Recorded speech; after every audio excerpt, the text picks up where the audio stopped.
Greetings, friends. Come and have a seat and we'll get this party started.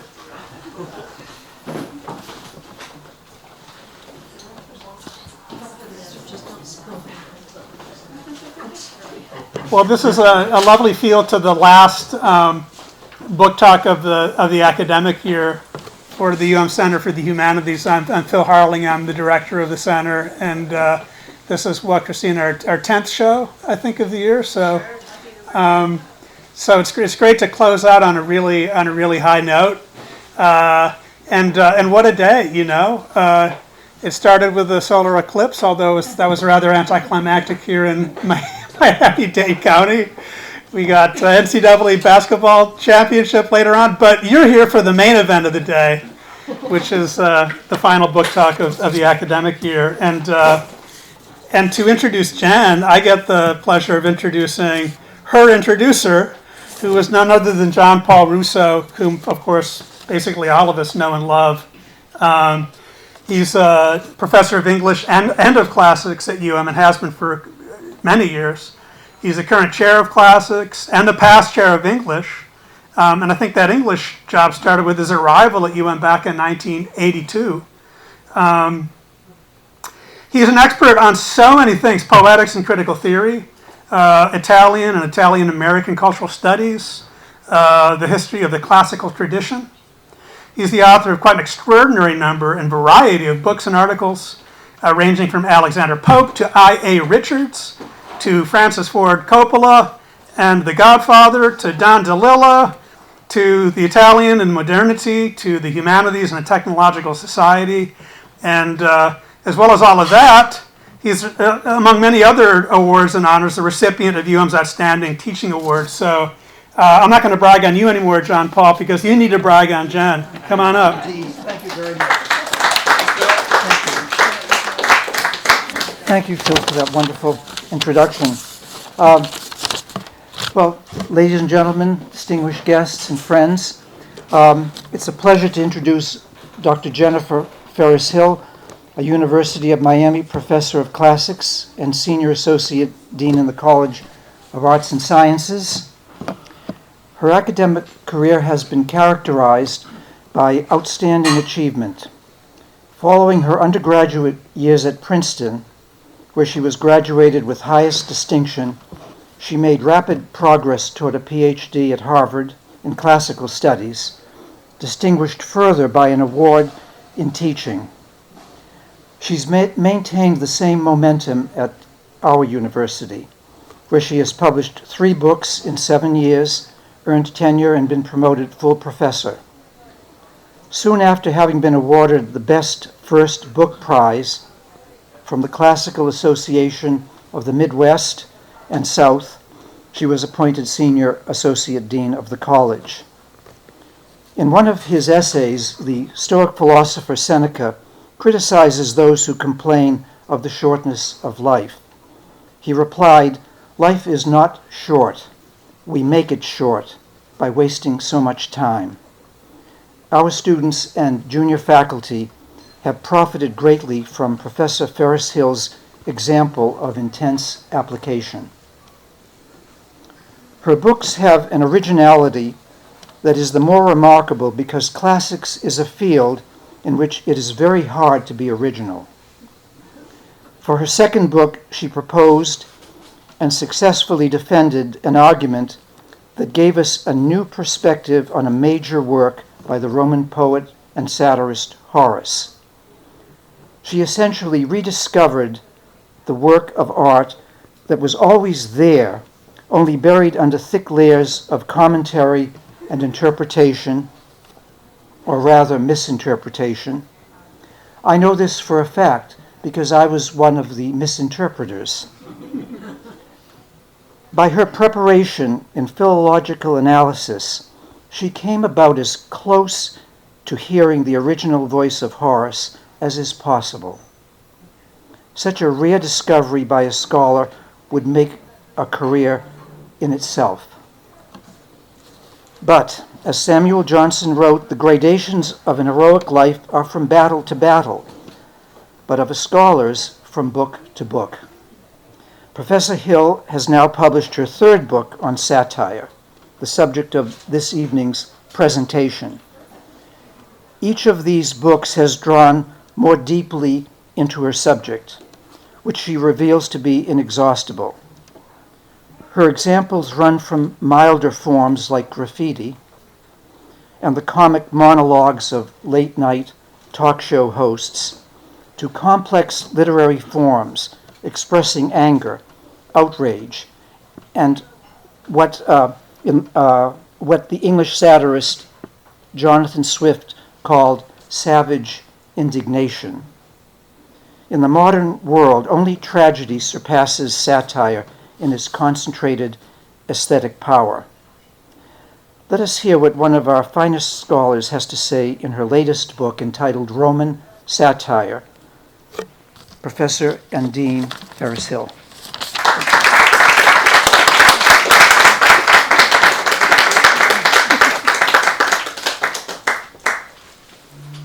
Thank you, everyone, for coming. And thank you to John Paul for that extremely kind introduction. I very much appreciate it. So formally, this book talk is about this slim little volume, which was published in 2022. And while those of you who know me know that I am happiest when I get to go way into the weeds of my research, I think that type of book talk would be of limited interest to this audience, and maybe to any audience. And so I'm going to talk today more generally about how I ended up writing this book, what the process was like, and then what may be coming next. So in 2015, I published my first book. It's the one on the bottom right here, Roman Satire in the Old Comic Tradition with Cambridge University Press. And that book was a heavily revised version of my PhD dissertation, as is fairly traditional in the humanities. And in fact, some of you here today were present at that book talk all those many years ago when I got to present that one. So thanks for your loyal following of my publication career. And that book was a study of how the Latin genre of Roman verse satire was, as I argued, basically a Roman version of Greek Old Comedy, these plays written in the 5th century BCE, several hundred years earlier by such playwrights as Aristophanes, who you may have heard of, and others that you probably have not heard of because they're really not household names, like Cratinus and Eupolis, who exist only in fragments today. And the similarities between Roman satire and Old Comedy really are striking. They both have a poet who is acutely and deliberately and performatively self-conscious about the fact that he is a writer and that he is writing right now. And he complains that no one appreciates how hard it is to write humorous works. They seem easier than the serious stuff, but they're actually harder. If you're writing tragedies, you can just make up stories. But if you're writing about humorous stuff, it's the everyday. And that's what's most familiar to everyone. And they all talk about their process of writing in a very explicit way. Because part of what they're doing when they do this is defining their genre and its boundaries. This stuff belongs here, this doesn't belong here. This is what makes something satire or comedy, this other stuff doesn't go here. And they're also very concerned with how they can write something that is recognizably part of the genre in which they wish to work, yet also new and innovative and boundary pushing and their own. And that delicate balancing act is central to both Old Comedy and Roman satire. Both genres also like to talk about food and cooking as a metaphor, in particular, for the act of writing. They combine ingredients from other literary genres as they cook up their own satire or comedy. And this, too, is key to both. So Greek Old Comedy and Roman satire borrow material really freely from a wide variety of other literary genres and then transform it into the material of their own verse. And while they do this, they do what we perhaps most think of satire and some comedy as doing. They satirize, so they mock and critique. These two genres have this constant watchful eye fixed on the world around them. And the poets present themselves as having almost an obligation to criticize any kind of social, cultural, literary shortcomings that they perceive in the world around them, so that these can be corrected, supposedly. And so that society and art and literature overall can be improved through the corrective efforts of the poet. Of course, this is all very tongue-in-cheek, since, as one of my a scholar who works at Penn has pointed out, if a satirist lived in a world in which the things that he critiqued actually were corrected, he would be out of a job very quickly. So they didn't really want what they purport to want. So this first book of mine was honored with the First Book Award from the Classical Association of the Middle West and South. which felt nice. And I actually just came back yesterday from this year's CamWest conference in St. Louis. More on that in a moment. And this first book was foundational, as it would turn out, for my second book, which was published in 2019. So Roman Satire was written by 4 poets, and only 4, because they policed their own canon and made sure that they kept out other poets who to us seem perfectly reasonable as satirists, but whom they found or purported to find unacceptable for some reason. It's a really interesting kind of self-policing canon formation, genre formation exercise to kind of dig into in retrospect. So anyway, Roman Satire was written by 4 poets from the 2nd century BCE through the 2nd century CE. First, Lucilius, who is credited by his successors as having invented the genre. Then Horace, there's a much later statue of him on the left in his hometown of Venetia. You may know him from his odes. He's famous for having coined the phrase carpe diem, seize the day. That is from Horace's odes. And he was writing under the Emperor Augustus in the later 1st century BCE. And then Persius, about whom more later. And finally, Juvenal, who is, for me, the least enjoyable of these poets to read. I just don't like him very much or find him very funny. But I have many colleagues who I know and respect who would much rather read Juvenal all day than Horace or Persius. So it's a matter of personal taste. And Horace made an impression on me very early. I remember reading him for my GCSE and A-level exams when I was in secondary school in England. I studied Latin when I was 11.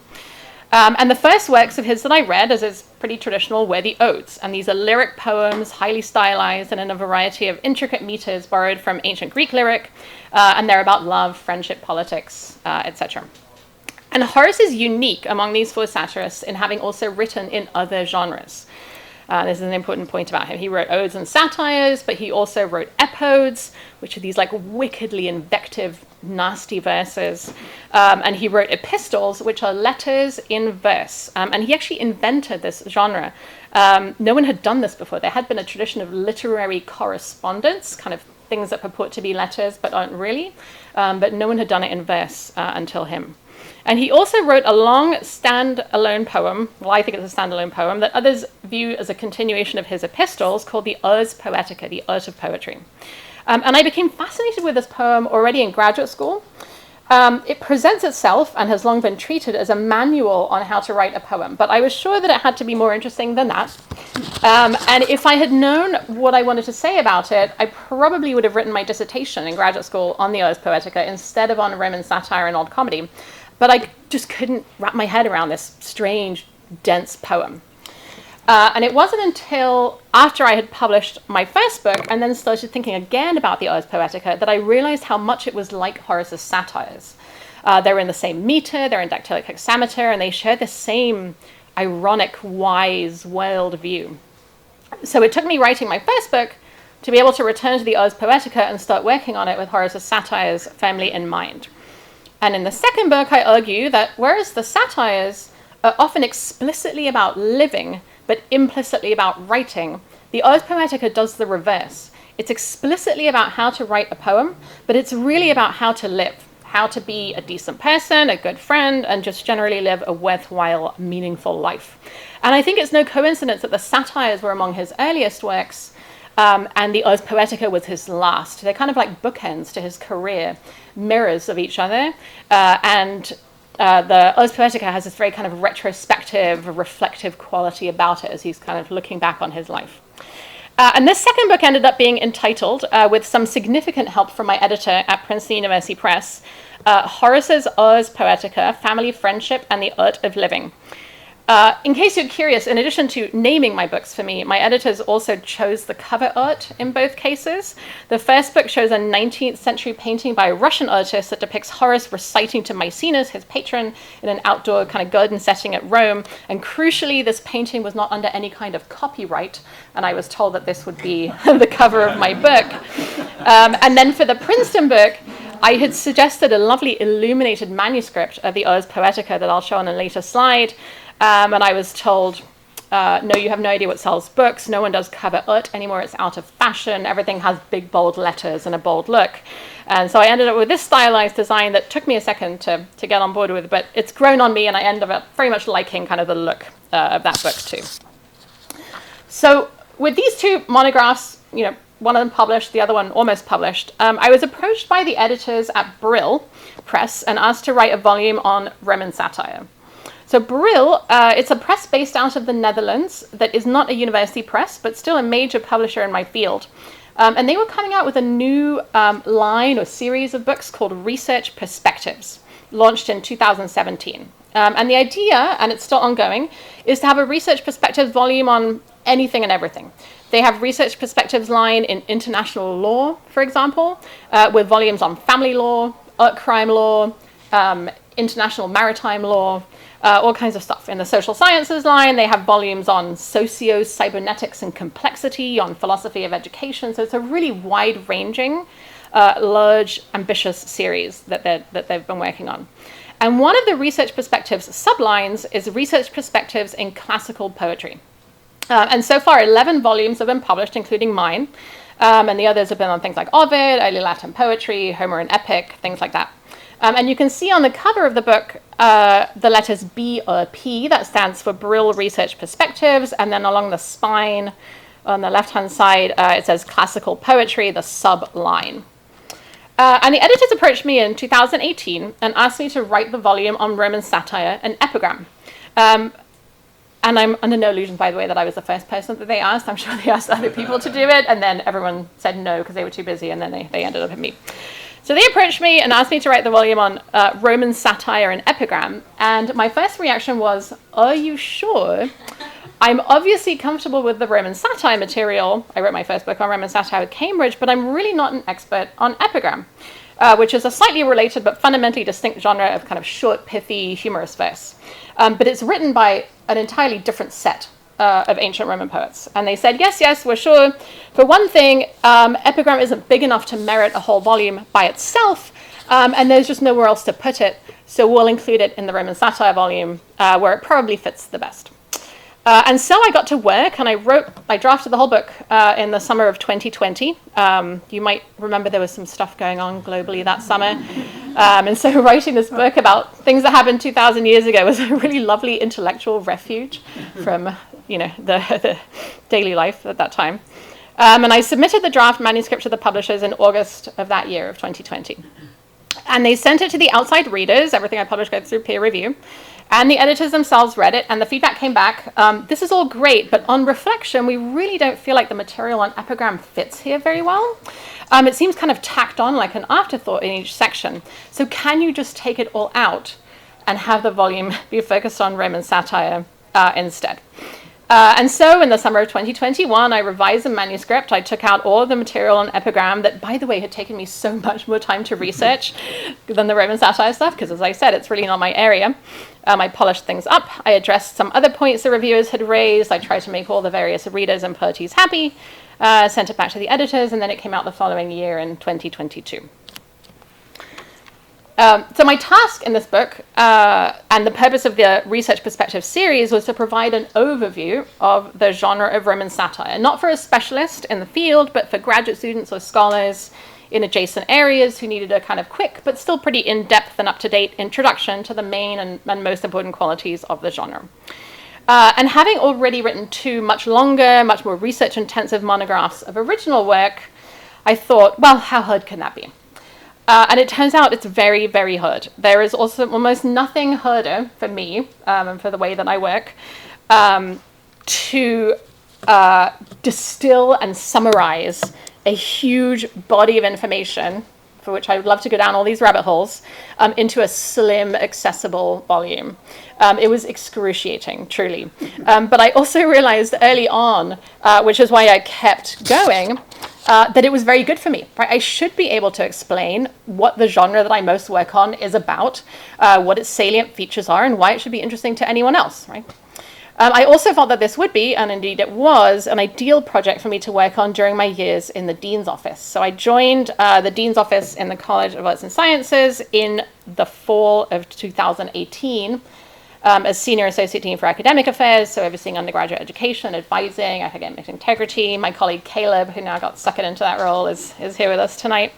And I knew that it would be challenging to keep up my writing, and in particular to start any kind of new large creative project And so a project that involved kind of summarizing and distilling and explaining that I could work on in short chunks felt ideal. And it worked out nicely in the end. So this is the structure for the book that I ended up with. 7 chapters distilling what I think are the most essential features of Roman satire for a more general readership. And then each section contains a robust bibliography and suggestions for further reading so that an interested reader has a kind of starting point for further exploration. And this is how all of the research perspectives volumes are designed to work as a jumping off point for further study. So my introduction lays out the history and chronological development of the genre of Roman satire. The second chapter, Satiric Succession, focuses on the anxiety that I mentioned earlier that these poets purported to experience about the fact that they wanted, on the one hand, to write something that was recognizably satire. They call it what Lucilius wrote. But they also wanted to do so in a way that was distinctively their own, yet clearly within the boundaries of the genre. So the third chapter, probably my favorite one, is a discussion of the 2 names by which Roman satire refers to itself. Because remember that Roman satire, like Greek old comedy, likes to talk about itself in the course of its coming to being, what it is, what it isn't, what counts, what doesn't. So on the one hand, the Roman satirists used the term sermo for what they were writing. And sermo is the source of our sermon, but that's not quite what it means. It means conversation. The satires are highly conversational, both in the sense that they depict conversations among characters in a poem in a way that sometimes makes it read like a script for a play, and in the sense that the reader is encouraged to be in continual conversation with the poet. What is he saying? Why is he saying that? What does he mean by that? So this author kind of invites interrogation from the reader. And I say this is probably my favorite chapter because it's the most original. I was able to include here a really large section on voices and polyphony, so the use of multiple voices in Roman satire that I wrote a number of years earlier as what I thought was going to be my second book, a study of polyphony and voice in Roman satire. But I ended up abandoning that project for the Ars Poetica book instead. So I was happy that I got to kind of recycle some of that abandoned material that I was having trouble finding a home for into this section. The other term that Roman satire uses to refer to itself is satura, which is the source of our English term, satire. Satura means something that is stuffed full, it's saturated, which is a great description of Roman satire in that it's marked by trying to cram all kinds of material into itself, including from other literary genres. And those other genres are the topic of chapter 4, seeing other genres in Roman satire. Not only old comedy, the topic of my first book, but Greek new comedy and Roman comedy, invective poetry, that's the epodes that Horace wrote too, that's also called iambic, Platonic dialogue, that shows up in the satires, works of philosophy, and in particular epic and didactic poetry, because they share the same meter as Roman satire. So Roman satire is by necessity always a kind of anti-epic, because it's in the same hexameter that epic is written in. And also any number of local Italian literary and dramatic genres, most of them barely discernible today because they did not have a robust literary presence. They were almost like folk tales or folk works. And we know that they existed because ancient authors talk about them, things like Atellan farce, but we have virtually nothing left of them beyond just some mentions that someone had seen one of these or been around one of these. The next section on persona theory, to those of you that are in academia, may seem rather dated. Persona theory has been around since the 80s, probably. But I included it because it's still really fundamental to how Roman satire in particular is, and I think should be, read.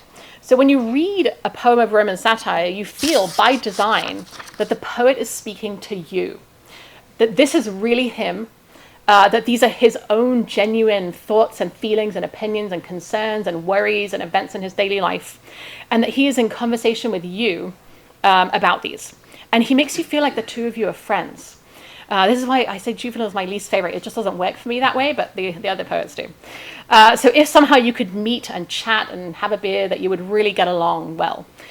But it's all a ruse, in the sense that this is just how this genre worked. We have no idea, really, whether the Horace on the page of satires was like the Horace of real life. And in Horace's case, it's interesting because he wrote these other genres as well. So the other satirists, we only have their satire. So all the more it seems like this is really them.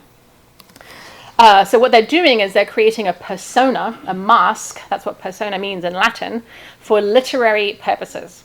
And when I first started teaching, I would really struggle to explain the distinction between these two things, the self and the persona, to students. But since the arrival and world domination of social media, it's much easier for students to wrap their heads around because they understand innately that there could be a version of themselves that they put out into the world that's very curated and for a specific purpose that resembles, but it isn't exactly identical with their real self.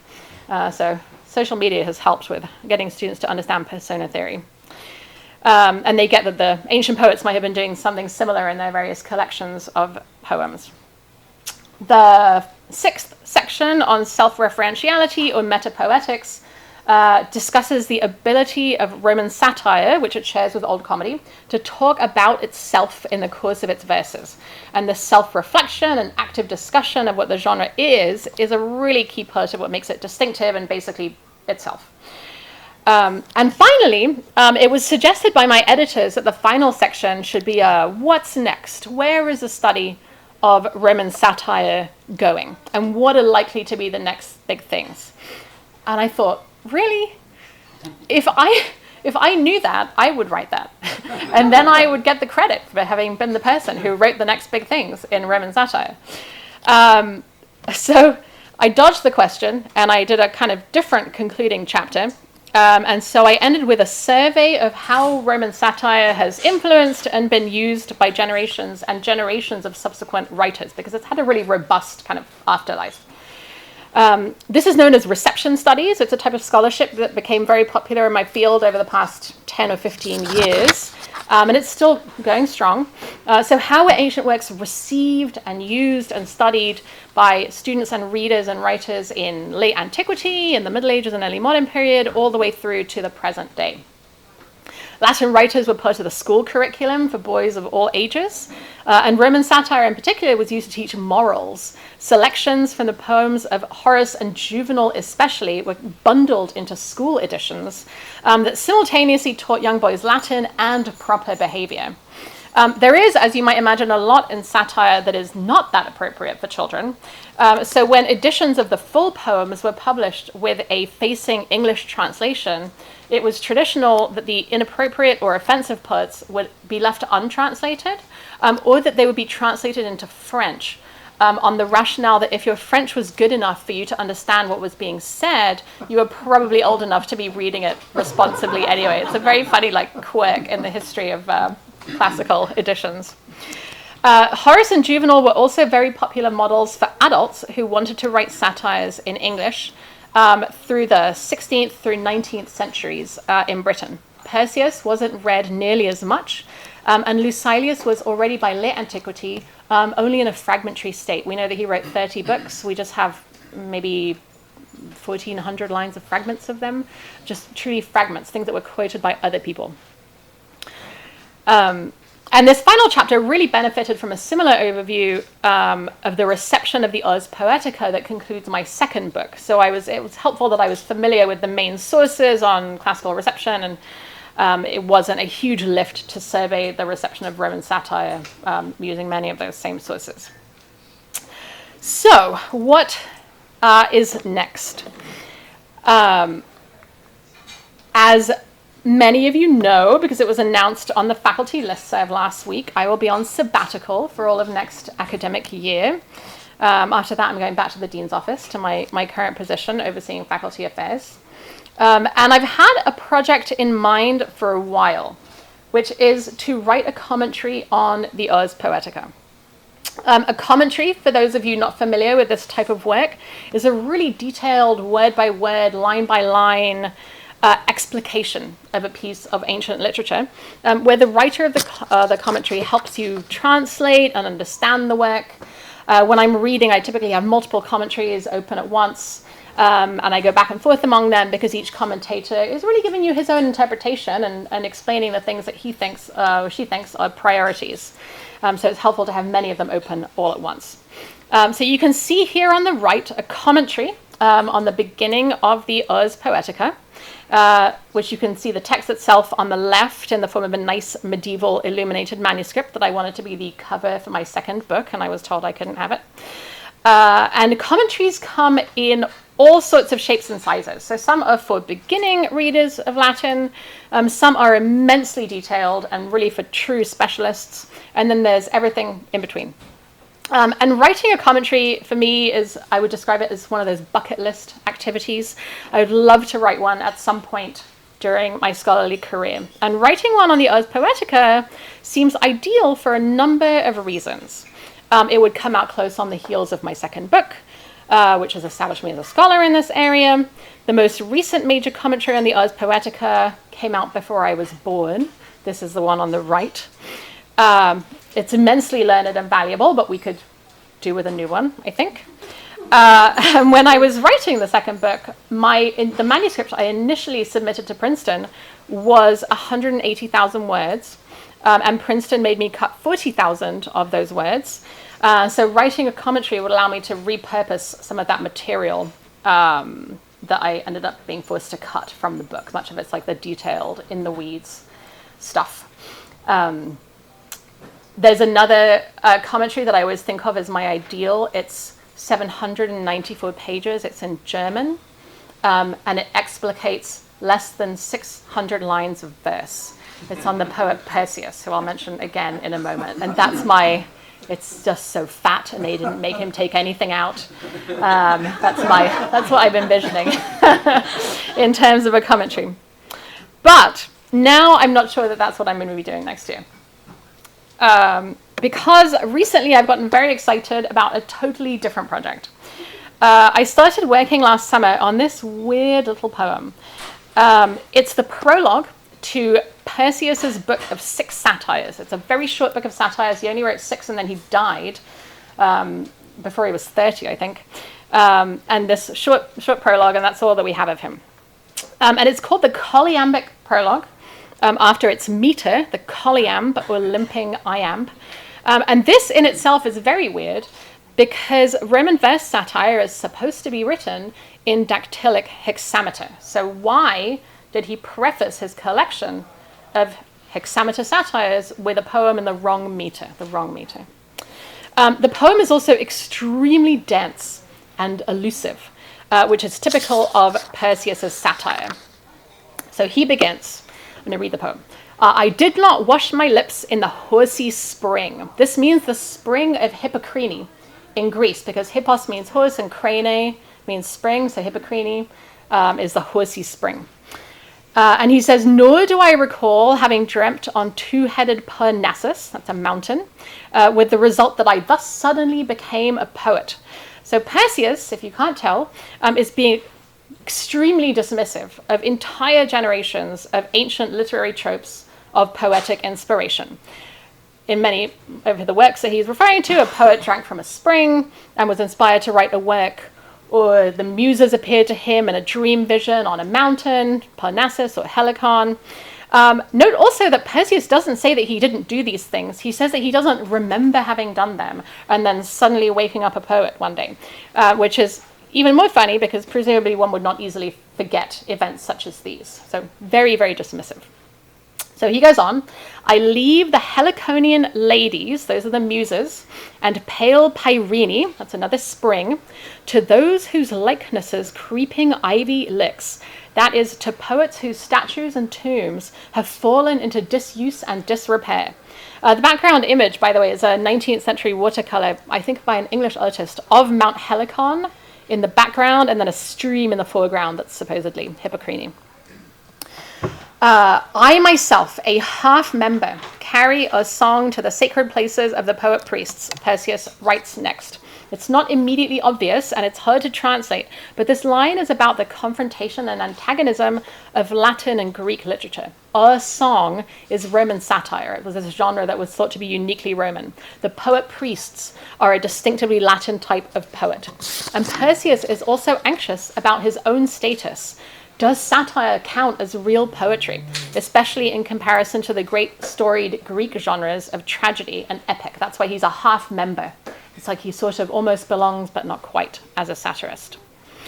And the prologue ends with, oddly, the appearance of several species of birds, who offered his own chow to a parrot and taught a magpie to attempt words, the master of the art and the dispenser of talent, the stomach, an artisan at pursuing voices not granted. But if hope of tricksy money gleams, you would think crow poets and magpie poetesses were singing the nectar of Pegasus. Basically, poets today are motivated by hunger and money to try to produce beautiful things, but really all they're doing is regurgitating or parroting or crowing or magpieing, these are all imitating birds, others' works. So the paper I gave in St. Louis on Saturday was on this poem. I was arguing that with the mention of ivy that covers monuments of ancient poets and the phrase singing nectar, Persius is alluding to a group of interrelated epigrams, epigram comes back around, from the Hellenistic period that were written in Greek. And they were written in the 3rd and 2nd centuries BCE.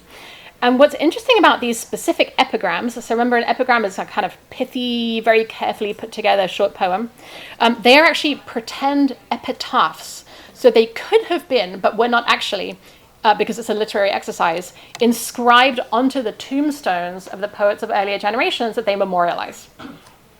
There's about a dozen of these Greek poems that I think Persius clearly had in mind for his prologue, and they describe how writers of the archaic and classical periods, like Sophocles, who wrote tragedies, and Anacreon, who wrote lyric, won many ivy crowns during their lifetimes at poetic contests with their honey-sweet, nectar-like song, and now in death, their tombstones are covered with creeping ivy that both suggests the continued celebration of their careers as ivy keeps growing, but that also suggests that they're falling into disuse and disrepair. So I suggested that Persius's prologue is really meant to read like an epitaph for Latin poetry generally and Roman satire specifically. He's saying that if writers in his day can't do anything really interesting, then poetry is dead. And I've also presented a longer, more expansive version of the same paper at the Antiquities Interdisciplinary Research Group at the Center for the Humanities. The center is amazing, thank you, Phil, in supporting faculty work. And one way they do so is by funding a number of interdisciplinary research groups. They all operate a little differently, but Antiquities, which I co-convene with my colleague Robin Walsh in religious studies, we workshop pieces of work in progress.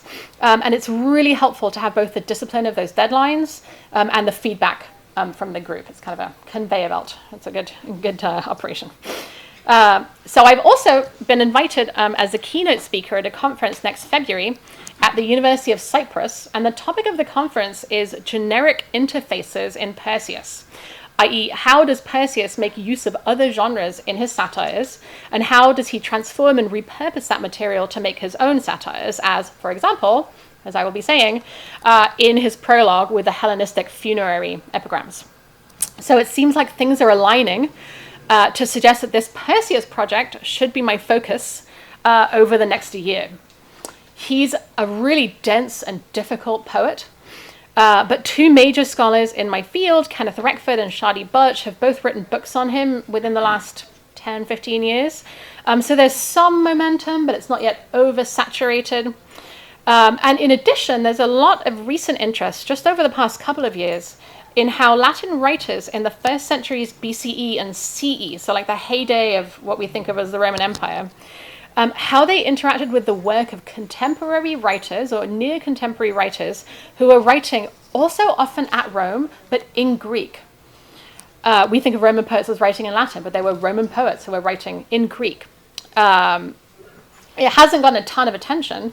It's kind of, people are starting to realize it. And I actually think that in his prologue, and throughout his collection, one of the things that makes Persius so difficult to understand is if you're looking for correspondences with other Latin literature, they're often not there. You have to go to the Greek stuff he's referring to, see how he would translate or render it into Latin, and then search for that in his verse. So, to sum up, the first book was by far the hardest to write and to see to completion. And the second one was easier, and the whole process went a lot faster. This is the benefit of experience. The third one, the one that was nominally the subject of tonight's conference, was much, much harder than I thought it would be. That distilling was very difficult for me. But I think this fourth book that I have planned is going to be interesting. I think it's doable. So we'll see how much progress I make next year. And I think the Ars Poetica commentary will have to wait just a little bit longer. Thank you.